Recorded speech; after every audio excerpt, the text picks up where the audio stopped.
bem-vindas ao Mind Asset, o podcast da Itaú Asset. Esse é mais um episódio do nosso quadro Mercados e Fundos em Foco, e nesse mês nossos especialistas vão comentar a performance do mês de março e as perspectivas da gestão das famílias de fundo Itaú Artax, Global Dinâmico, Itaú Janeiro, Itaú Optimus e Itaú Hunter. Então, vamos lá!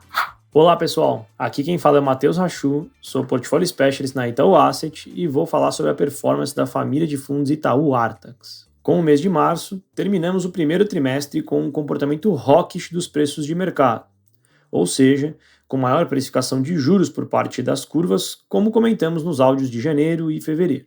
Porém, nos Estados Unidos, acreditamos que o conjunto de dados divulgados em março trouxe maior confiança na trajetória de desinflação. Em primeiro lugar, no mercado de trabalho, embora os dados referentes a fevereiro tenham surpreendido as expectativas para cima, foram observadas revisões para baixo nas divulgações referentes aos meses anteriores. E além disso, a taxa de desemprego subiu e o dado de salários também foi mais fraco, com outros indicadores também sugerindo maior balanceamento entre oferta e demanda por trabalho. Do lado da inflação, o dado de fevereiro mostrou um comportamento mais benigno do que a surpresa para cima que havia sido observado em janeiro, que parece ter apresentado uma distorção naquele mês e, em nossa visão, um cenário de soft landing ainda é o mais provável, com incertezas levando a maior cautela por parte do Banco Central dos Estados Unidos, o que adia cortes, mas acreditamos que os próximos dados de inflação devem seguir benignos e os dados de atividade mostrando uma lenta desaceleração. Isso deveria ser suficiente para alguma redução de juros ao longo do tempo. Na América Latina, o México realizou o primeiro corte de 0,25 na taxa de juros, sem indicação clara para os próximos passos. A atividade parece até estar reacelerando, o que pode pressionar a inflação e trazer riscos para um corte de juros em sequência. Temos operado de forma mais tática esse mercado. No Chile, o Banco Central desacelerou novamente o ritmo de cortes para 0,75%. O PIB foi revisto para cima, mas a demanda doméstica foi revisada para baixo. Segundo o Banco Central, os dados fortes desse ano estão mais relacionados ao comportamento da oferta. Estávamos aplicados na parte curta da curva, entendendo que o mercado subestimava a chance de um corte de 1%, ainda que esse não fosse o caso base. O comportamento da inflação nos próximos meses será fundamental para determinar se os primeiros meses vão representar uma nova tendência ou mais uma distorção. Em resumo, no que diz respeito à nossa performance, tivemos um desempenho negativo em juros internacionais devido à alta das precificações de taxa de juros nos Estados Unidos. Hoje, em juros internacionais, temos na carteira nos Estados Unidos posição que se beneficia com queda de juros real e nominal. Além disso, seguimos com uma posição que se beneficia se a queda da inflação na Europa for maior do que nos Estados Unidos. No México estamos zerados e no Chile temos posição que se beneficia caso o juros nominal nos Estados Unidos caia em relativo aos juros do Chile. No Brasil, desde o início do ciclo de corte de juros em agosto de 2023, o Banco Central cortou 0,50% por reunião e comunicou antever cortes de 0,50% para cada uma das próximas reuniões. No Copom de março, o Banco Central fez mais uma redução de 0,50% na taxa Selic, mas comunicou que antevê 0,50% apenas para a próxima reunião.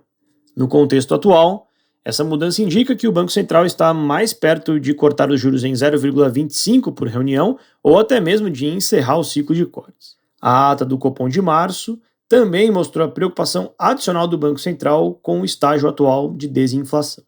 Vemos hoje risco para a elevação das expectativas e possível redução dos ritmos de corte à frente, com forte dinamismo da atividade, aceleração do crédito, mercado de trabalho apertado e inflação de serviços resiliente. No Brasil, possuímos hoje na renda fixa posição relativa aos Estados Unidos, ou seja, alocações que se beneficiariam, por exemplo, caso o juro real por lá apresente um movimento de queda maior do que o por aqui, ou que o juro real de lá apresente uma alta menor do que a vista por aqui, o que trouxe um retorno positivo para o portfólio no mês de março. Por fim, o book de renda variável trouxe contribuições levemente positivas no mês.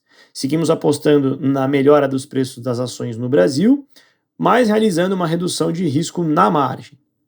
As reduções principais vieram no setor de utilities, o restante do portfólio segue com uma alocação semelhante. Como um todo, o Itaú Artax Multimercado apresentou uma performance nominal de 0,72% no mês de março, ou 86% do CDI, com o principal detrator a renda fixa internacional e contribuição positiva do trade relativo entre Brasil e Estados Unidos e de posições na bolsa local. Obrigado e seguimos atentos aos mercados para entregar a melhor performance possível para os cotistas. Até mais! Olá, sou o Thiago Morgado da Itaú Asset. Vou comentar sobre a performance e posicionamento dos fundos da família Global Dinâmico em março de 2024. No fechamento do primeiro trimestre do ano, o destaque foi a continuidade do movimento de valorização da renda variável global, impulsionada principalmente pela resiliência da economia norte-americana. No mercado de juros, acompanhamos uma diminuição da volatilidade vista nos últimos meses, com os investidores incorporando as decisões dos bancos centrais americano e europeu de manterem suas taxas de juros nos níveis atuais. Nos Estados Unidos, o Fed sinalizou em suas projeções que espera realizar 3 cortes de juros ao longo do ano, revisando para cima sua expectativa de crescimento e para baixo a projeção de desemprego. Nesse contexto, o mercado manteve a expectativa de que o início do ciclo de corte nos Estados Unidos começará entre junho e julho, diminuindo marginalmente o orçamento de cortes para este ano, ainda em linha com os 3 cortes projetados pelo Fed. Na parte longa, a Treasury de 10 anos terminou o mês a 4,20%, contra 4,25% no fechamento de fevereiro. O movimento de leve fechamento no miolo e parte longa das curvas foi visto na maior parte dos países desenvolvidos. Por outro lado, nos países emergentes, o movimento foi de moderada abertura nestas mesmas partes das curvas. No mercado de moedas, o dólar teve um desempenho misto, com viés de valorização. Conforme mencionado, a renda variável foi mais uma vez o destaque do mês, com os índices americanos renovando suas máximas históricas. O S&P 500 subiu 3,2% e o Nasdaq 1,8%. Na Europa, o mês também foi de valorização, com o DAX da Alemanha subindo 4,6% e o FTSE do Reino Unido e o Eurostoxx 50 apreciando 4,2%. No mercado de commodities, os destaques foram a alta de 7% do petróleo, incorporando cortes na produção por parte da OPEP+, e de 9% do ouro, considerando suas características defensivas em um ambiente de tensões geopolíticas e incertezas inflacionárias. Além do contexto internacional, o mercado brasileiro também reagiu à decisão do Banco Central de cortar a taxa Selic em mais 50 basis points, sinalizando uma diminuição no ritmo de quedas em breve. E a divulgação do IPCA 15 de março mais alto do que o esperado. No mercado de juros, acompanhamos a abertura principalmente do miolo e parte longa das curvas de juros nominal e real, e o aumento da precificação da inflação implícita pelo mercado para os próximos anos. O real teve desvalorização de 0,9% contra o dólar, enquanto o Ibovespa caiu 0,7%, puxado principalmente pelos setores de energia, materiais básicos e utilidade pública. Os fundos da família Global Dinâmico na versão multimercado tiveram um retorno superior ao CDI, enquanto as versões de renda fixa ficaram ligeiramente abaixo. Os destaques do mês foram os books de renda variável local, com nossa posição comprada no setor industrial, de juros internacionais, com nossas posições nas curvas de juros do Egito, Colômbia e Arábia Saudita, e de renda variável internacional, com posição comprada nas bolsas americanas. Do lado negativo, as perdas vieram principalmente do book de moedas, com nossa posição comprada no real. Falando de posicionamento, no book de juros internacionais seguimos com posição líquida aplicada, ou seja, vendida em taxa de juros, principalmente nos Estados Unidos e México, embora mantenhamos posições tomadas, ou seja, compradas em taxas de juros, nas curvas de juros da Colômbia e da África do Sul. No book de moedas, mantemos o viés neutro com posicionamento tático, tendo como principais posições compradas o iene japonês e o peso colombiano, e vendidas o euro e o renminbi chinês. Na renda variável, estamos comprados principalmente nas bolsas americana e alemã. No Brasil, estamos com posição líquida aplicada, ou vendida em taxa nos juros nominais, com compra de inclinação, e tomada ou comprada em taxa nos juros reais. Diminuímos a posição comprada na moeda brasileira e seguimos comprados em bolsa, principalmente em empresas dos setores industrial, de utilidade pública e de energia. Esse mês eu fico por aqui, e para mais informações desse e outros de nossos fundos, acessem o nosso site. Obrigado. Olá, eu sou o Fernando Cavalletti da Itaú Asset e vou comentar o desempenho dos fundos da família Janeiro no mês de março.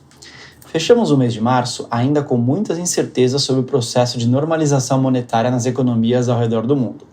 De um lado, a inflação tem apresentado trajetória bastante benigna de arrefecimento, ainda que com dados voláteis na ponta. Por outro lado, dados sólidos de atividade e emprego podem ser interpretados como um obstáculo para o pronto início do processo de corte de juros pelos bancos centrais. Após o Fed manter as taxas de juros inalteradas em sua reunião de política monetária, a projeção dos membros do Conselho, os famosos DOTs, mantendo os 3 cortes esperados para esse ano, associada ao discurso mais dovish na coletiva de imprensa do seu presidente, o Jeremy Powell, foram interpretados pelo mercado como indicadores favoráveis ao início de cortes de juros na reunião de junho deste ano. Porém, a sinalização foi insuficiente para mover os mercados nessa direção, dada a bateria de dados robustos de atividade econômica que foram publicados ao longo do mês. Dessa forma, o que presenciamos, na verdade, foi uma reprecificação para cima dos juros futuros, reduzindo a probabilidade de início de corte nas próximas reuniões. Esse movimento, por outro lado, não impediu que as bolsas globais, com exceção do Brasil, de apresentarem um bom desempenho, lideradas por novos recordes históricos do S&P 500 nos Estados Unidos. Interessante que temos observado uma clara dissociação desde o início do ano entre a precificação das taxas de juros americanas e a performance da Bolsa, o que mostra a confiança dos investidores na economia americana, mesmo com uma política monetária restritiva por mais tempo. Agora, indo para o Brasil, a curva de juros seguiu o movimento externo, porém com alta mais expressiva nos vértices mais longos. O mercado de ações por aqui teve desempenho negativo, como eu comentei antes, na contramão das bolsas globais. Estes dois movimentos, no agregado, podem ser interpretados como um aumento de risco Brasil neste período. Temos observado o mercado, cada vez mais, colocar na conta o receio do Banco Central brasileiro cortar a taxa Selic mais do que deveria no curto prazo, levando rapidamente a uma correção na rota no futuro, para não perder a credibilidade sobre a capacidade do controle da inflação. Diante desse cenário volátil e com muitos vetores diferentes na formação de preços, o fundo obteve retorno nominal positivo no mês, porém abaixo do CDI. As principais perdas vieram do nosso book de juros internacional. Nossa carteira, de forma geral, estava posicionada para capturar ganhos com movimentos de juros para baixo, principalmente em Estados Unidos e México, o que não ocorreu. Acreditávamos que a trajetória da inflação americana, bem como sua composição benigna, iria se sobressair aos dados resilientes de atividade e emprego na região. Esse resultado contribuiu negativamente para o book de juros, tanto na versão multimercado como de renda fixa nos fundos da família. Falando agora de posicionamento atual, seguimos acreditando na tese de desinflação consistente, mesmo com esses dados resilientes da economia americana que estão, na nossa opinião, sendo interpretados de forma até exacerbada. Na nossa visão, o mercado tem dado mais peso para os dados de atividade do que para a própria inflação, na sua interpretação sobre os próximos passos do Fed, acreditando que a trajetória benigna de preços será interrompida por isso.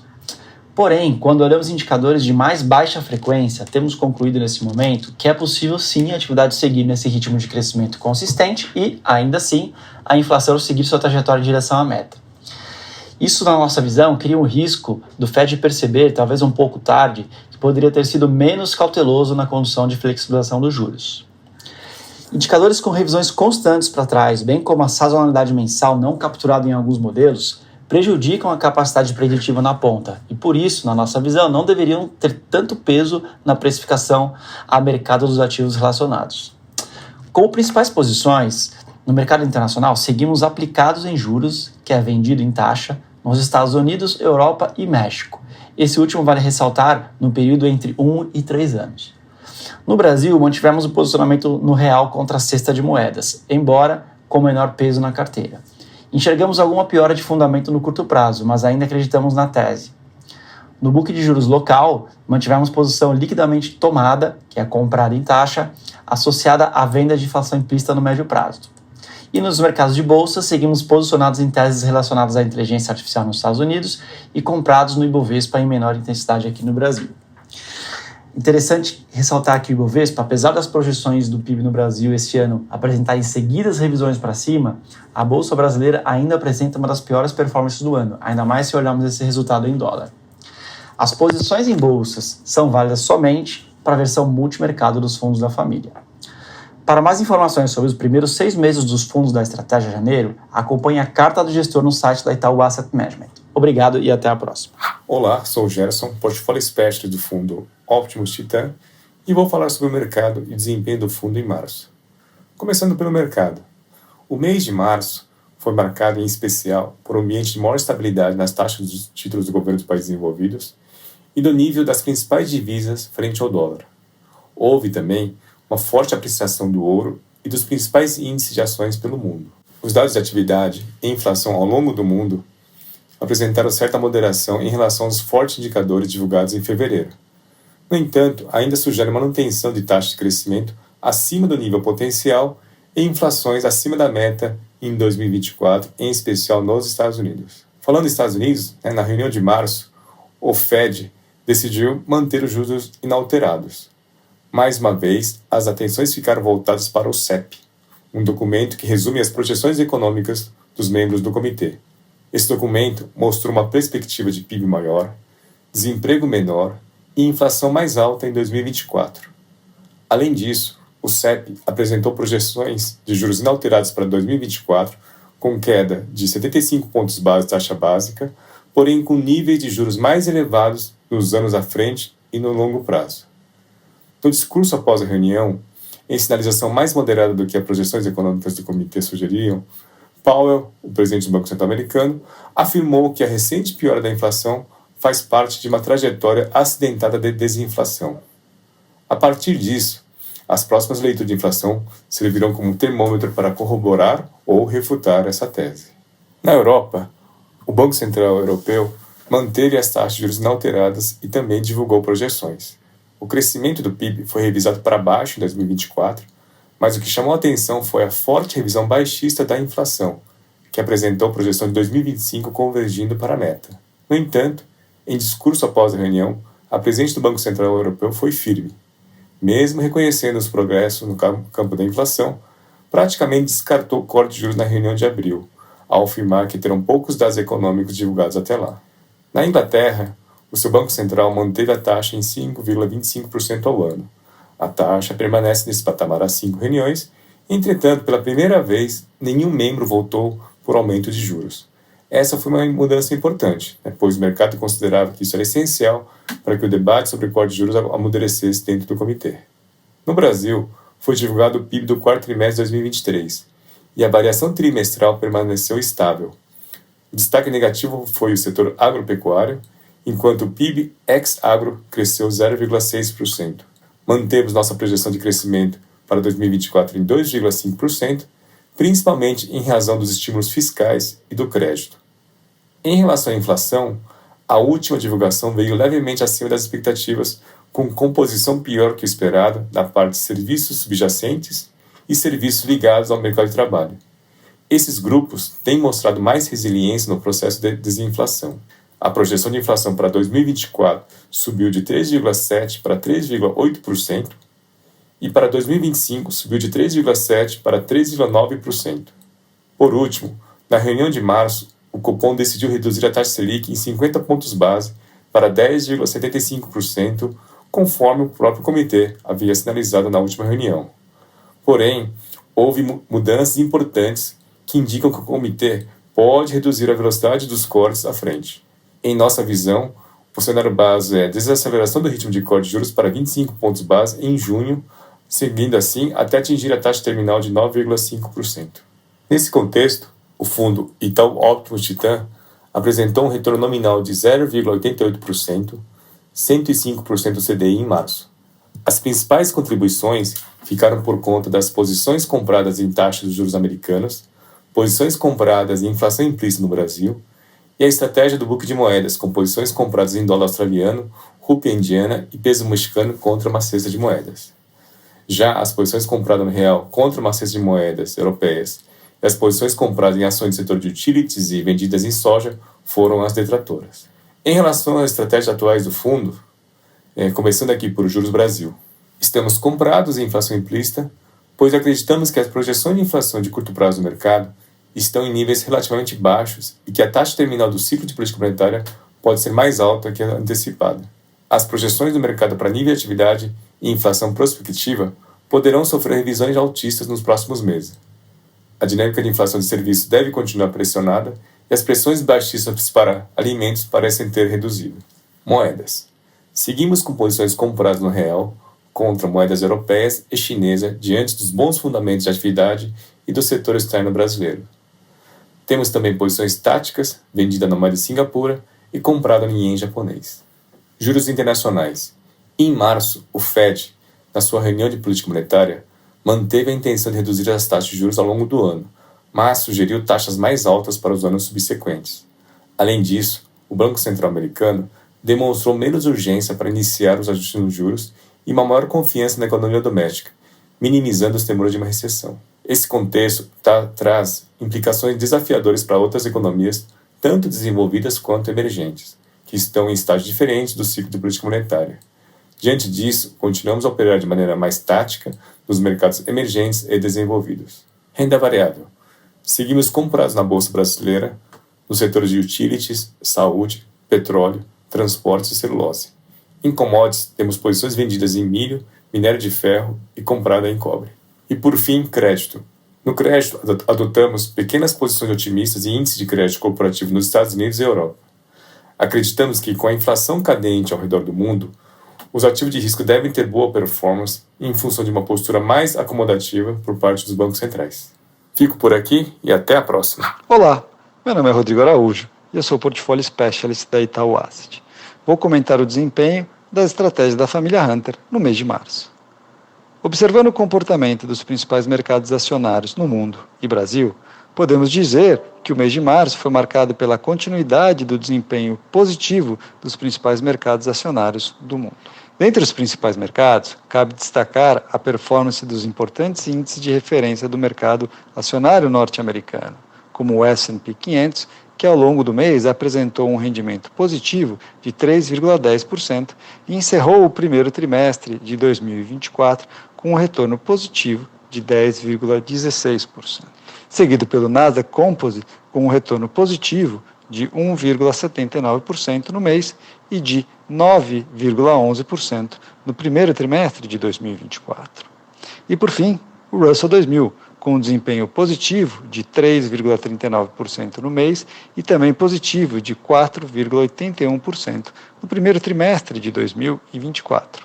Quando observado o agregado dos mercados desenvolvidos, incluindo demais regiões e geografias, aqui representado pelo índice MSCI World Index, é possível verificar o desempenho positivo desses mercados no decorrer do mês de março, com um retorno positivo de 2,98% e, no primeiro trimestre de 2024, de 8,44%. Trazendo foco para o comportamento das economias emergentes, aqui representada pelo índice MSCI Emerging Markets, é visto um desempenho positivo, ainda que em menor magnitude, dos principais mercados ao longo do mês, com um retorno positivo de 1,63%, e no primeiro trimestre de 2024 de 1,91%.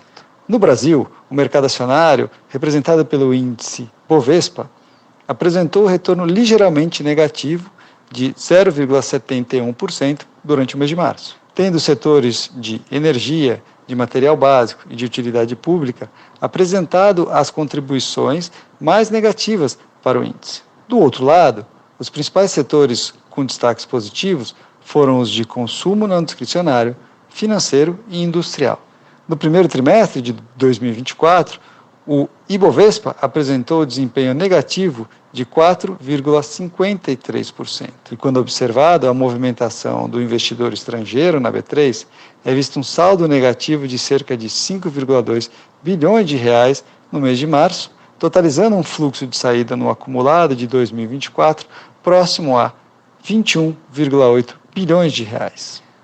Dentro desse contexto de mercado, a estratégia Hunter Long Only no mês de março apresentou contribuições positivas em setores como consumo não discricionário, financeiro e industrial. Do lado dos maiores detratores para o retorno da estratégia, os destaques ficaram para os setores de energia, utilidade pública e consumo discricionário. Já a estratégia Hunter Total Return, no mês de março, dentre as contribuições positivas, vale destacar os ganhos obtidos em posições montadas por meio da construção de uma carteira de ativos com exposição a setores como financeiro, industrial e materiais básicos. Do lado das posições consideradas como maiores detratoras para o retorno da estratégia, o destaque ficou para as posições constituídas no setor de energia. Ao longo do mês, a carteira manteve um posicionamento diverso entre as estratégias de carteira versus índice, direcional comprado de alta convicção e pares de ações. Para o mês de abril, o time de gestão continua com uma visão construtiva para o mercado acionário global, principalmente para o mercado brasileiro, uma vez que, ao comparar as empresas locais com as empresas com exposição em outras geografias, acreditamos que existem oportunidades dado o tamanho da divergência entre os valuations de empresas brasileiras comparadas com empresas de outras regiões que, adicionado ao ponto de uma participação mais leve do investidor internacional, quando comparado com o último trimestre de 2023, reforça a nossa percepção da existência de uma assimetria de preços atrativa. A estratégia Hunter Long Only inicia o mês com uma exposição diversa em setores, com destaques para posições de setores como financeiro, industrial e energia. Enquanto que a estratégia Hunter Total Return inicia o mês com uma exposição bruta de cerca de 90% do patrimônio líquido do fundo e uma exposição líquida de 30% do patrimônio. O posicionamento da carteira continua bem distribuído entre as estratégias de carteira versus índice, direcional comprado de alta convicção e pares de ações, com destaque para posições em setores como industrial e financeira. Eu fico por aqui e para mais informações sobre os nossos fundos, acessem o nosso site. Obrigado.